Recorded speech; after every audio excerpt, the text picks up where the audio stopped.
নমস্কার বন্ধুরা, আমি পৌশালী চলে এলাম আজকের প্রথম ভিডিও নিয়ে। প্রথমেই বলি সকলকে ভেরি গুড মর্নিং। আশা করছি তোমরা সবাই খুব ভালো আছো। এখন আমরা এই ভিডিওতে ডাঙ্কির ডে 2 বক্স অফিস কালেকশন নিয়ে আলোচনা করব।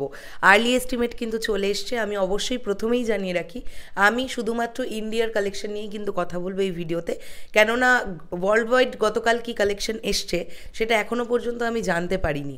তাই জানতে পারবো যখন একদম ঠিকঠাকভাবে একটা ভিডিও তৈরি করব। দেখো, ডাঙ্কি তার ডে 1-এ টোটাল 58 কোটি টাকা বক্স অফিস কালেকশন করেছিল। ওয়ার্ল্ড ওয়াইড বলছি কিন্তু আমি, হ্যাঁ, মানে ইন্ডিয়া এবং ইন্ডিয়ার বাইরে মিলিয়ে 58 কোটি টাকা, যেখান থেকে 30 ক্রোর মতন ইন্ডিয়ার নেট কালেকশন ছিল, আর বাকি 28 কোটি হচ্ছে বাইরে থেকে ওভারসিজ কালেকশন হয়েছিল।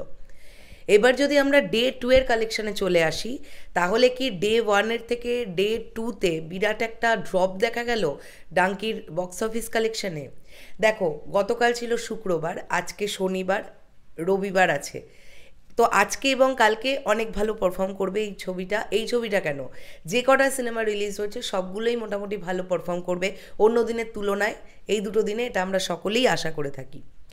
এবার কথাটা হচ্ছে, আর্লি এস্টিমেট যেটা আমরা জানতে পারছি বন্ধুরা, সেটা কিন্তু ইন্ডিয়া থেকে গতকাল ডাঙ্কির বক্স অফিস কালেকশন নেট মোটামুটি অ্যাপ্রক্সিমেটলি আইডিয়া করা যাচ্ছে, যেটা আর্লি এস্টিমেট 20 থেকে 22 কোটি টাকার একটা নেট কালেকশন করেছে গতকাল ডাঙ্কি তার ডে 2-তে, শুধুমাত্র ইন্ডিয়া থেকে, কিন্তু আমি ওয়ার্ল্ড ওয়াইড বলছি না। তো যদি 20 থেকে 22 কোটি টাকাই হয়, তাহলেই কিন্তু আমরা দেখতে পাবো যে ওপেনিং ডেতে এই ছবিটার নেট কালেকশন ছিল 30 কোটি টাকা। তো যদি 22 কোটি টাকায় আসে, তাহলে একটা ড্রপ কিন্তু আমরা অবশ্যই দেখতে পাচ্ছি।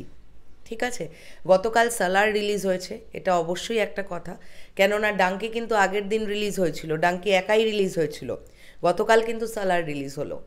এবারে যদি আমরা সালারের কথা বলি, সেটা নিয়ে ডিফারেন্ট একটা ভিডিও পরে তৈরি করছি, কিন্তু এটুকু আমরা বলতে পারি যে সালারের যেটা ওপেনিং, সেটা কিন্তু ডাঙ্কির থেকে অনেক বেটার হয়েছে, এটা আমরা বলতে পারি। তো দেখা যাক এবারে ছবিটা কীরকম, কতদূর কি করতে পারে। সত্যি কথা বলতে কি, ছবির ফার্স্ট হাফ আমি দেখেছিলাম যখন হাফ টাইম রিভিউটাতে, আমার মনে হয়েছিল যে আমি এত গুড ফিল পেয়েছিলাম, এত হেসেছি, ছোটো ছোটো করে ইমোশন হয়েছি। আমার মনে হয়েছিল যে এই ছবিটা আবার একটা দুর্দান্ত সব বিট করে দিতে পারে, বাট সেকেন্ড হাফ দেখার পরে আমার কিন্তু একদমই মনে হয় না এই ছবিটা জওয়ানের রেকর্ডকে ব্রেক করতে পারবে, বা এই ছবিটা পাঠানের কালেকশনকেও ব্রেক করতে পারবে। তাহলে যদি আমরা সিরিয়ালি সাজাই, আমার এটা মনে হচ্ছে 1 নম্বরে থাকবে জওয়ান বক্স অফিসের দিক থেকে, তারপরে থাকবে পাঠান, শেষে থাকবে ডাঙ্কি।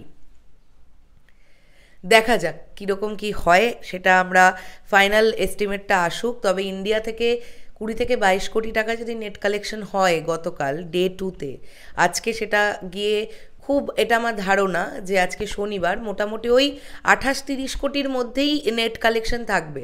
তার থেকে বেশি খুব একটা উঠবে বলে আমার মনে হয় না। জাম্পটা বেসিক্যালি হয়তো আগামীকাল নেবে। দেখা যাক কি হয়। তোমাদের কি মনে হচ্ছে সেটা কমেন্ট করে জানাও। আসছি আবার খুব শিগগিরই। এটা আমার ধারণা যে এই ছবিটার লাইফ টাইম কালেকশন মোটামুটি ওই 500 কোটি 550 কোটির মধ্যে টেনে টুনে গিয়ে থাকবে, তার থেকে খুব বেশি হবে বলে আমার মনে হয় না। এই ছবির বাজেটও অনেক কম। চলো বন্ধুরা, আসছি আবার খুব শিগগিরই নতুন কোনো ভিডিও নিয়ে। তাহলে এখনের জন্যে টাটা।